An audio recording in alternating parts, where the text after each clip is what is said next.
Welcome back, everybody. This is Christian Day Talk, the White House correspondent here at the Washington Examiner. I'm joined today by a man who doesn't need an introduction. It's Donald Trump Jr. Don, good to see you. How you doing? I'm doing well, Christian. Yourself? I couldn't be better. It's Monday. I love working, man. But let's dive right into it. I want to talk about this latest story involving Hunter Biden.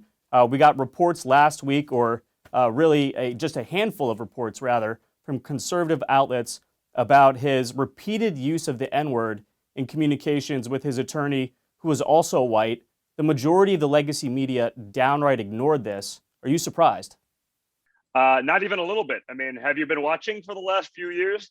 They'll do anything they can to protect Democrats now. And just, imagine it was me for a second, Christian. Imagine that I had those text messages. Imagine that those things leaked, what they would do, what Don Lemon would do for, I don't know, like 3 weeks straight. They'd have a nonstop telethon talking about the issue, how that I'm the worst human being in the world, et cetera, et cetera. When it's Hunter Biden, total pass, totally absolved. I remember about 2 weeks ago when Joe Biden said white supremacy was the biggest threat facing America today.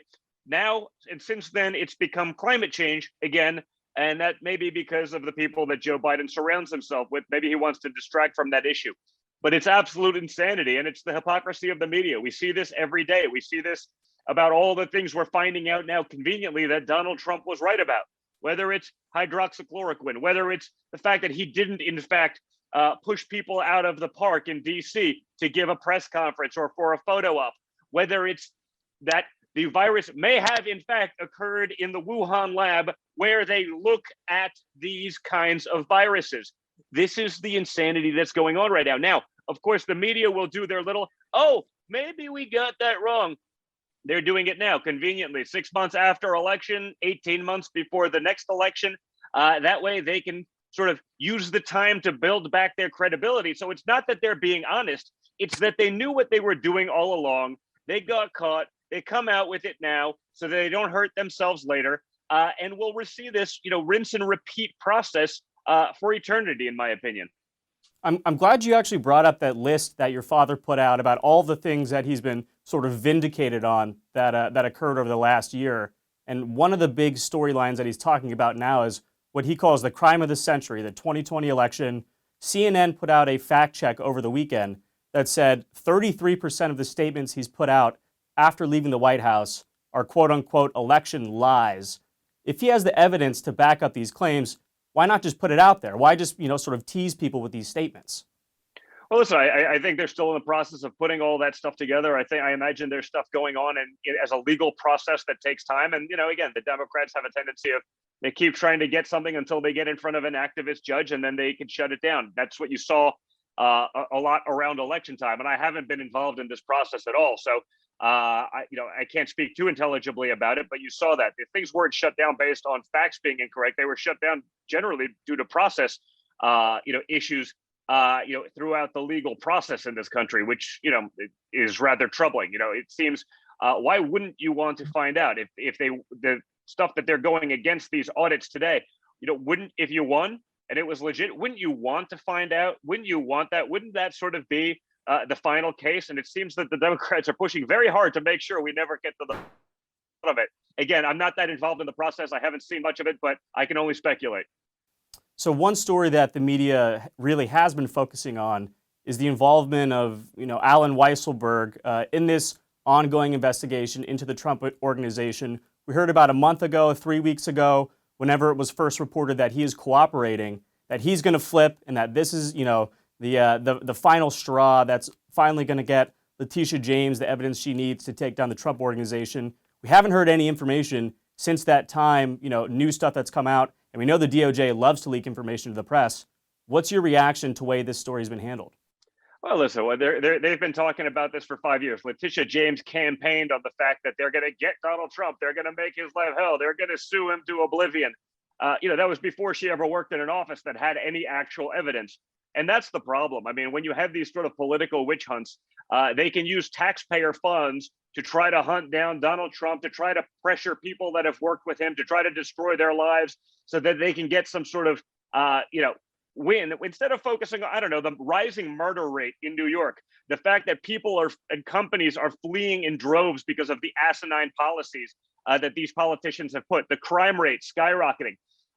They don't spend taxpayer dollars on that. They do this in a taxpayer-funded witch hunt to try to hurt their political enemies. And that's exactly what's going on. That's all this is. They want to hurt Donald Trump's chances to be able to run again in the future.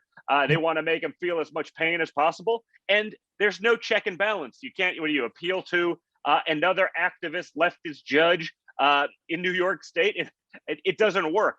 But that's what you're seeing. You're seeing a political persecution, and you've been watching that for 5 years. It's no different than Russia, Russia, Russia. It's no different than Russia bounties. It's a convenient soundbite that they will milk and they will buy or run with hook, line, and sinker. You know, when it comes out that they're wrong, they'll do it at a time where there's not a lot going on. So they do the fake absolution. But the reality is, as we've seen with all of these things, this isn't like they're being sorry. They got exactly what they wanted. They got exactly what they wanted out of it, whether it was clicks, whether it was the ability to drive a narrative, and that's what they're going to continue to do. I will say Weisselberg, given the fact that just he's the CFO, he's, for lack of a better term, a guy who would know where all the bodies are buried, and he's facing his own investigation. That's how he got wrapped up in this. Are you guys at all concerned that he might say something that might damage the company, whether it's true or not? I mean, that will be a black mark on the name of the Trump organization. No, the reality is there's nothing there to, there's nothing there to turn on. We've run a great company. We have incredible assets. We're doing well despite all of this extra nonsense. That's the reality of it. It's not like there's something there that's hidden. So, they're going to do what they're going to do. They're going to put as much pain as they can on anyone in our hemisphere. That's what they've done. That's their history, and that's all it is. I want to shift gears, ask you about something totally different, and I'm not sure if you even saw this, but Steve Bannon has been floating the idea that Republicans should elect your father to be the next Speaker of the House. We know that you don't have to be a member of Congress to be elected Speaker, and should the House flip again in 2022, he'd more than likely have the votes to secure that position. Do you think this is something he'd be interested in pursuing? I doubt it. I think if he does it, he'll run the old-fashioned way. I hope he does that, because you look at the disaster that's going on in America right now and you say, hey, maybe Trump was right about everything else. I look forward to seeing what else Trump will be proven right about, since it seems like the long list of the litany of things that have come out in the last 2 or 3 weeks is pretty extensive. I think Joe Biden's only accomplishment will go down as being showing America that Donald Trump was a great president, and how much they'll probably actually miss him by the time these clowns get done destroying our country. Given that line of thinking, is your father going to run again in 2024 for the presidency? What, you'll have to ask him. Let's see what happens. I sure hope so. I would love to ask him. I got to set that interview up. Yeah. As someone who's, was more interested in helping Americans get jobs, not shut down American jobs, preventing Russia from making billions from a pipeline while allowing American companies to make billions from pipelines. Joe Biden's doing exactly the opposite. And I sure hope he's drinking his Ensure before his meeting with Putin, because I imagine Putin's going to eat his lunch, and that's a shame. It's interesting that you just brought up what President Biden is doing in terms of Russia and China, and he certainly is taking a sort of a softer stance against President Putin than your father did. Christian, but softer isn't the word. He's laying down. He's given up. He's folded. Whether it's with saddling American with the environmental policies that no one else has to abide by, certainly none of our enemies. Whether it's allowing China to thrive and loosening so many of the policies that Donald Trump put to put Americans first. He's not getting lighter on any of these guys. He's just outright quitting and folding. And that should be apparent to anyone with a brain.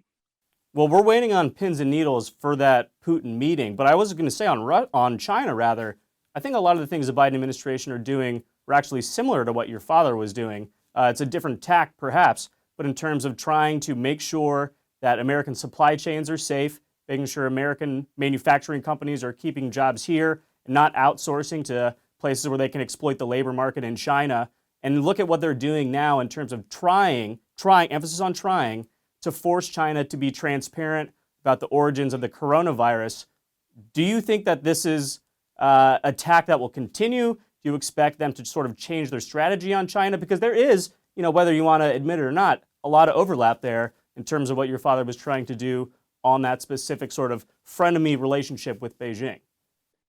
let's look at the results. I have a feeling China's going to get a really good return on their investment investment into Hunter Biden and the Biden family. I have a feeling none of those things are going anywhere. You see it in the body language. You see it when they had their meeting over in Alaska. I don't think it's going to play well. The media will do whatever they can to try to make it seem like the administration is doing something and being firm. The reality, all I've seen is job-killing policies. So, I'm pretty confident that that's what's going to happen in the end. The media will, again, they will be the marketing arm of the Democrat Party. They'll try to make it seem like it's something other than that. But I don't imagine anything real is going to happen. Don, I got a couple more questions for you because I know you're busy. We'll get you out of here soon. But one of the more, I guess, sort of fun speculative narratives that was coming out of the post-Trump presidency was, what's your sister Ivanka, what's your sister-in-law Laura Trump going to do in terms of potential Senate bids in Florida and North Carolina? We know they're not running, at least in this cycle. But your name has been floated also. Have you thought at all about running for office in the near or perhaps long-term future? Well, listen, I'm certainly going to stay involved in the game. Whether I run or not, I don't know. I have no intention of doing that at the moment. I think you got to make sure you want that actual day job, not just sort of the campaigning. But I am going to spend a lot of time making sure that people who are actually willing to fight, not this sort of rhino conservative that, tell people what they want to hear in a room and tell their constituents what they want to hear, but then go to DC and fold. There's so many useful idiots in Congress. Right now, the Democrats don't attack them because they know that when it really matters, they'll roll over and fold each and every time. So I'm going to be involved heavily in the cycle, making sure we elect people who are actually going to espouse and amplify conservative values and actually fight for them. So I'll be involved one way or the other, but not as a candidate this time. Speaking of espousing conservative values, we're already getting some movement from 2024 hopefuls, whether it's Ron DeSantis or Nikki Haley, even Mike Pompeo and former Vice President Mike Pence. They're all starting to hit the Iowa, New Hampshire circuit. They're all talking about how they can blend traditional conservatism with more of the MAGA agenda. If there's anyone out there that's running right now who isn't, again, your father, I'm not going to ask you to say whether or not he's going to run again, but if you had to pick one of the folks who've put their names forward at this moment, who do you think the nominee in 2024 should be for the Republican Party? Well, listen, I mean, I think if I'm going to be totally objective about it, I think, what Ron DeSantis has done in Florida is outstanding. I mean, he didn't fall for the narrative. I think he's learned, perhaps through watching Trump, what the media will try to do to you if you do take those kinds of stances. I think he's been proven, virtually 100% correct on those things. And so, I think he's someone that has, certainly a very bright continuing future, whether that's with my father, whether that if my father doesn't run on his own. I mean, I think he's a case study right now in terms of making sure that people, get that. And I think, we need more people willing to take that on like he has. Well, Donald, it's great seeing you again. It's always a pleasure. And everyone at home, this has been Donald Trump Jr. speaking with Christian Day Talk for the Washington Examiner. We'll see you next time.